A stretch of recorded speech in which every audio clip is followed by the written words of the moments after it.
Hey everybody, how's it going today? I hope everybody's having themselves a wonderful, blessed day. Today I want to talk about being a good steward. Today I want to talk about being a good steward, stewardship in general. I'm going to take my time here and allow the Lord to give me the words to say as I go forth with this video and get some good key points here, okay? Oftentimes stewardship is overlooked within the body of Christ. Is that correct? See, when you're wise with your spendings and you're wise with your income, you can live a good life if you're wise with what you got, okay?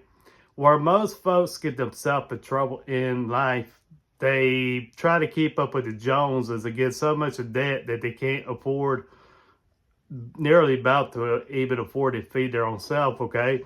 Versus had they been wise with their income, you see what I mean, right? See, when you save for a rainy day, which is a rainy day today, but when you save for a rainy day, you invest in your earnings. That's a wonderful thing because Jesus did teach me a good steward. You saw I come from, but it's so amazing that most people within the body of Christ don't talk about what being a stewardship is, what it means to be wise with your spendings. Don't spend more than you make. So I come from, right? See, as I think about, I got this idea from my brother across the road. He was talking about shade tree mechanics. Anytime somebody talks about shade tree mechanics, I can't help but to reminisce on my uncle because that's what he was. I mean, he loved working on old vehicles. He loved buying older vehicles because it's something that you could fix. It's something that he could work on.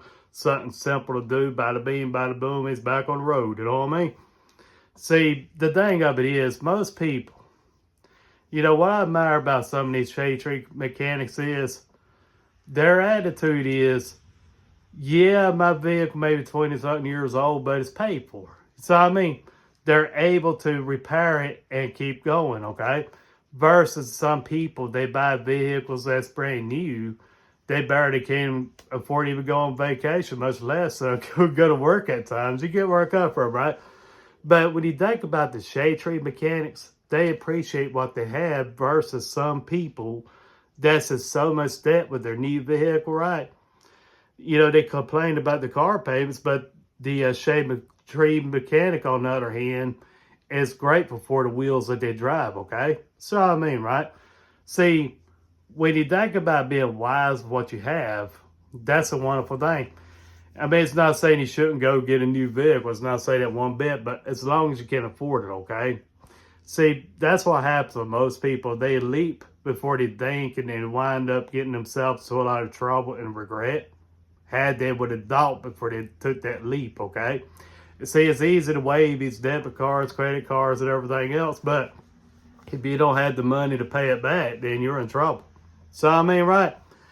See, that's the thing. That's the thing I, honor, the shade tree mechanics. You know what I'm saying? That's one of the things I enjoy because, they work on their vehicles. When something goes wrong with it, they can fix it. Instead of having to rely on a mechanic.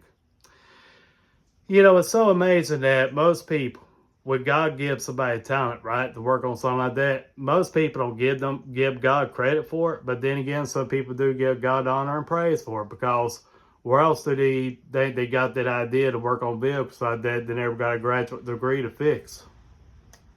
So, I mean, you ever notice that some people, right, when they see somebody working on an old vehicle, right, to be like, that thing deserves to be in the junkyard. That thing deserves to be in the junkyard. And that the shade tree mechanics look at you and shake his head and just keep doing what he's doing. And then when they finally get that motor fixed, they finally get the transmission and motor rebuilt and everything all fixed up, get a new paint job and everything's restored like a vintage classic vehicle, them people that was complaining, oh, that thing needs to be scrapped, oh, that thing need to be scrapped in the scrapyard, they're the ones that's breaking their neck looking at your job that you accomplished. So, I mean, they the ones that's breaking their neck looking at the job you accomplished. So I'm saying, I mean, isn't that amazing how that is? Because that vehicle that you was working on, yeah, it was, they said it was destined to be scrapped. But when that shade tree mechanic didn't just throw in the towel easy, had patience, dedication, hard work. He got that vehicle back to looking new again. That's what I mean, right? See, that's the reason why most shade tree mechanics love working on vehicles, right? Now, I want to make this point. I mean, it's one of my favorite subjects. I could talk about this a lot on my channel if I wanted to, but it's been for real. But you see, there's a reason why most people choose older vehicles, right? To put the big subwoofers in, right? There's a reason for that. There's a reason for that. There's a reason for, sorry, I hit the tripod. There's a reason for them choosing older vehicles, put those big subwoofers in and make them stop signs dance a mile away. So I come from, right? With these newer vehicles, it's like, you got so much daggone technology on wheels, you know what I mean? Versus those cars back in the day, when the only thing you needed was a good vehicle with AC and heating and a good stereo to get you ride down the road real good with good gas mileage. That was all you needed. So I mean, versus now, it's like, you got so much technology now, the car basically about drive itself now. Some do, you know what I mean? But like I say, people back then, that was all they needed. As long as the vehicle got you to where you needed to go, that was all you needed, okay? So, I mean, like on some people back in the old days, they pull out them old road maps, right? And then they'll go looking at what place they want to go to, what town they want to go to. You have to get a pen or a pencil to circle what exit you got to get on. See how much work that was? Most people, but that's 20-something years old, won't even know what that's about. And most of us teenagers, since in our 30s and 40s, yeah, we've seen it all roll around. That's how I come from, right? But like I say, I'm just being for real. That's the thing about being a good steward. But it's not saying, you shouldn't have your new vehicle. It's not saying that one bit, but I'm just making a point. It just seems like most of the shade tree mechanics I have seen, right? They seem to appreciate their whip, their ride, right? More than somebody that's making payments every month. That's crying about, oh, I'm in so much debt, I can't get me a cheeseburger or anything. But yeah, you got these shade tree mechanics that's riding around this enjoying life because they investing in good things. They're not trying to get in debt. They're just trying to survive, right? They're trying to make a good income to where if something was to happen, it won't hurt so much if they had to make some, sacrifice to get where I come from, right? Versus some people being head over heels over debt. If something was to happen, then, well, you pretty much at the creek. You see where I come from, right? See, like I say, that's where most people get themselves in trouble within the body of Christ because, nobody talks about, being a good wise steward, being a good finance and, within Christianity, like how to save your money. They're always like, if you got quarter right, if you got a penny right, it's going to give that, you get 100 more back. So I mean, right? See what I'm saying? It's had a pick there, but that's being honest. It's like they don't never teach you how to be wise with your earnings. So I mean, see, it's amazing how the world will teach you how to be wise what you make, but most of the Christianity don't even teach you that. So I mean, right? They just want to make God sound like a cash machine, right? You just like you had Las Vegas, you're pulling those handles down, you get all the money changes in, right? You win the money, you get some money, right? So that was some people, right? I want to make this point here. Some people, this I love, okay? Now, some people will buy these lottery tickets, right? Okay. And then they'll spend about $15, $20, $30, $100, and their grandma complain they lost their money. Well, if you was a wise steward, you wouldn't have done that, okay? If you was wise with your spending, you wouldn't have done that, okay? Because you wouldn't be taking a chance for what you got, okay? It's our come from, right? See, that's the thing that most people don't think about. They don't look at the habits that they waste their money on, different things like that. You get where I come from. See, that's what being a good steward is. You got to be wise with your spending. You got to be wise with your earnings because if you're not going to go very far, okay? So I come from, right? See, like I say, yeah, God will provide, but God don't want you to be an ignorant person, okay? So I mean, right? If you only make $600, right? You can't spend seven when you only got six, right? But then again, you got some people this makes sense to you.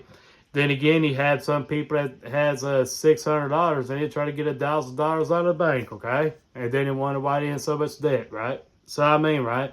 When you live by your means, that's a wonderful thing. As the old folks used to say, you need to put money back for a rainy day. You need to learn to save and invest and have a budget. So I mean, see, most folks, they are shopaholics. They're not happy unless they're buying. They're not happy unless they keep spending. They're not happy unless they keep getting something. So I'm saying, right? So I mean, so that's the reason why they keep shopping, because they are shopaholics. They gotta buy, buy, buy, buy, buy. They gotta get on to the latest trend. You know what I'm saying? So you think about it this way: most of the stuff I had seen over the years, the styles of some things, they ain't really changed a bit much.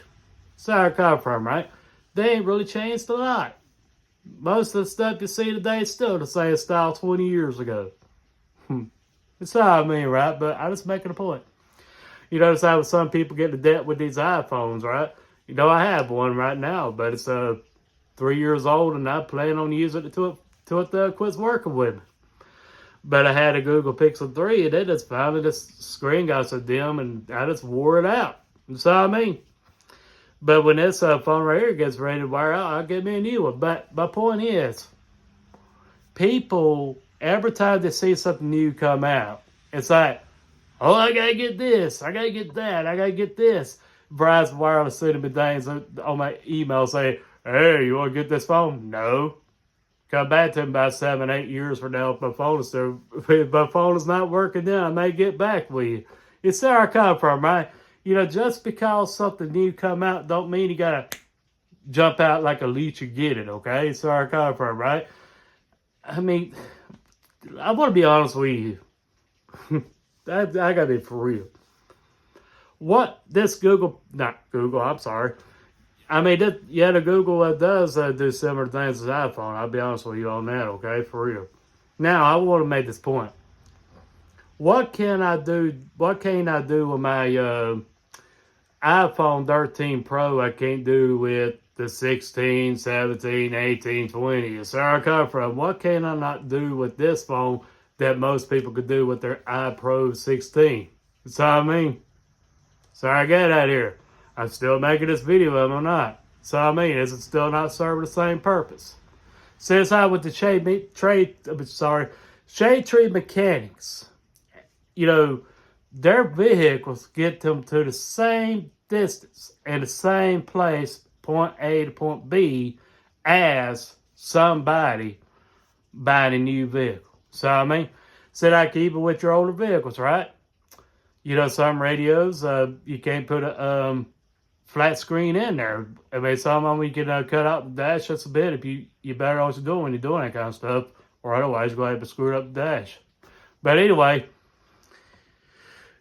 you can get a the GPS to stick on your dash, okay? You see where I come from, right? It still get your GPS and your navigation. So I mean, right? Still get your Google Maps if you need to get it, okay? So I mean, right? I mean, the same thing with the new vehicle, okay? So where I come from. So that's the thing, the new vehicle and the old vehicle, they both get you in the same place, right? They both get you in the same area, right? They both get you in the same direction. So I mean, just like this phone right here I'm talking to you on, it does the same purpose as your iPhone 16, okay? It serves the same purpose as your iPhone 16. If I still have my Google Pixel phone, it will still serve the same purpose, though that phone is a 2018 model, you know what I mean? Though they're just 2018 model, they still serve the same purpose. So I come from, right? But some people are just not satisfied with what they got. They want to keep getting. Versus Some people that are good stewards is satisfied what they have.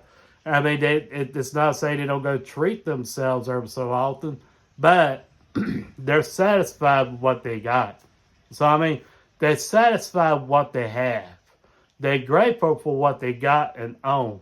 So, I mean, just like with some folks, right? They ask me, what do you want for Christmas? What do you want for your birthday? I say, son, I already have. I mean, I basically bought everything I ever wanted. I mean, you look at it, you name it, you can about name it in the comments. I basically might have it. So, I mean, I basically got it all. I basically bought everything I ever wanted. So, I mean, but like I say, when you get satisfied in life, that's a blessing. When you're wise with your steward, when you're wise as a steward, being a wise steward, being wise with your income, that's a wonderful thing, because when you're wise with what you have, you can go a long ways versus trying to spend something that you don't have, okay? Trying to keep up with the Jones or trying to impress other people. So, I mean, I want to end with this note here, and I hope and pray this video makes sense to you, because I'm just being obedient to the Lord today. But, when you think about some people, right, they want to oppress others, okay? My thing is, what happens if you don't have those things anymore and you find out those people are only around you for what you had instead of for you? So, I mean, what happens? What happens when you no longer have those things? Are those people still going to stick around you? Or are they going to skidoo? You know what I mean? So I got it from, right? See, that oftentimes when somebody hits rock bottom in life, they oftentimes see who the true friends are, right? See, sometimes, that's just a harsh reality for some folks. It's like, dang, you only like me because I had this much money. You only like me because I had this stuff right here. You only like me because I had that and this, that, this, and that. So, I mean, right? Versus somebody that liked you for who you are, that loved you for who you are, okay? So I'll say, right? So, I mean, see, material things can be replaced many times over. But your loved ones cannot be replaced. You could buy items on eBay all day long and go to AutoZone and buy car parts all day long. But you cannot buy a new love. You see what I mean? You can't buy somebody new to share life with, okay? Because once that's gone, that's over. That's what I mean, right? Versus, material things. See, most people get so materialistic that they miss the true, genuine blessing that's sitting before them. So, I mean, they miss the true, genuine blessing that is before them, because they got all this materialism before them. So, I mean, they got all this materialism in their eyes that they can't see the forest from the trees. That's all I mean, right? But as like I say, it's nothing wrong with having nice things, don't get me wrong. It's not a sin to have nice things, but it's a sin when those nice things have you and become your idol, okay? Just like with money. Money is not the sin. It's the love of money that's sin. But I just make it a point. When it becomes an idol, that's when you get yourself in trouble. When it becomes a god to you, that's when you get in trouble, okay? So, I mean, but as I can say, you can buy a million things on this earth that money can buy. True, genuine salvation, you can't buy that. True loved ones, you cannot buy that, because those are more valuable than anything you'd ever get on this earth, okay? I promise you that. I mean, see, when you're wise with your spending, you're wise with your income, you can live a pretty good life when you ask God to help provide a way for you, okay? So, I mean, see, when you don't have those spending habits, the Lord will help you get things you need. Sometimes you may get things you want, but it's not all the time, but it's a treat every so often. But you get things that you need to get by with, okay? Because like I say, some people that's not satisfied unless they get what the Joneses are getting. When they're not getting what the Joneses are getting, they're not satisfied. You see what I mean, right? Being a good steward is a wonderful thing, and that's what most church buildings don't even talk about today. They don't. They don't talk about this type of subjects because you know, most of them be afraid, oh, it's going to cut into my tithe money if I don't do that. If they do that, you know, they'll say it's going to cut into their tithe money. Sometimes I make mistakes in my videos, I correct myself, and just keep rolling. You know, they'll be like, man, if I talk about this something, it's going to cut out my tithe money, man. I can't do that. See what I mean, right? So they'll have you spending the last rent money, then you'll be home and it's in the preacher when he come by and see you. Not saying all of them, but I'm just being honest with you. I'm just being for real. When you think about Jesus talk good stewardship, when you get to the word of God for yourself instead of going by what man says, that's where you get yourself built up spiritually. You'll know what it's like to be a wise steward and a wise spender, okay? If you want to live a good life being blessed with the Most High God, that's what you have to do. You have to be wise with what you make, okay? Because if you're foolish, it ain't going to last very long. But if you're wise with what you got, it'll last you a long time, my friend. So I hope and pray this video makes sense to you. If you have any questions, feedback, or anything, feel free to leave that in the comment section. I appreciate you guys for taking time out of your day to watch. And I hope and pray y'all have a wonderful, blessed day. Thanks for watching. God bless.